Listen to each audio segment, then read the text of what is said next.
श्री स्वामी समर्थ.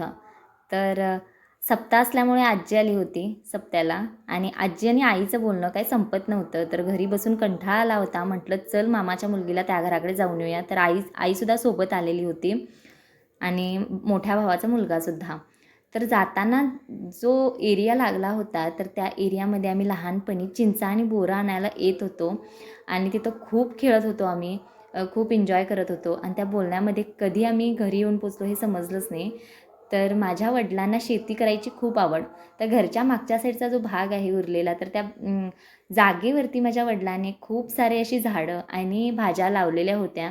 अर्ध्या बहरलेल्या होत्या तर आत्ताच 8 दिवसाच्या मागे घातल्या असल्यामुळे त्या अजून अर्ध्या उगवल्या नव्हत्या. तर ते बघून हिरवंगार खूप भारी वाटत होतं आणि वडिलांना माझ्या झाडं, शोची झाडं किंवा फुलांची झाडं लावायला खूप आवडतं. तर घराच्या आत गेल्यानंतर सगळीकडे चुल्याच दिसत होता. तर हा आमच्या भावांचा म्हणजे माझ्या दादांचा पार्ट टाईम जॉब आहे आणि इकडं या लहान मुलांची मस्ती चालू होती. तर माझ्या धाकट्या मुलाला मातीसोबत खेळायला खूप आवडतं. तर तिथंच माझी एक जुनी मैत्रीण भेटली होती. तर तिच्या मुलीसोबतसुद्धा आम्ही थोडी मस्ती केली आणि तिच्यासोबत मी 2 तास कसे घालवले मला समजलंच नाही. तर आजचा दिवस माझा खूप छान आणि मस्त गेला होता.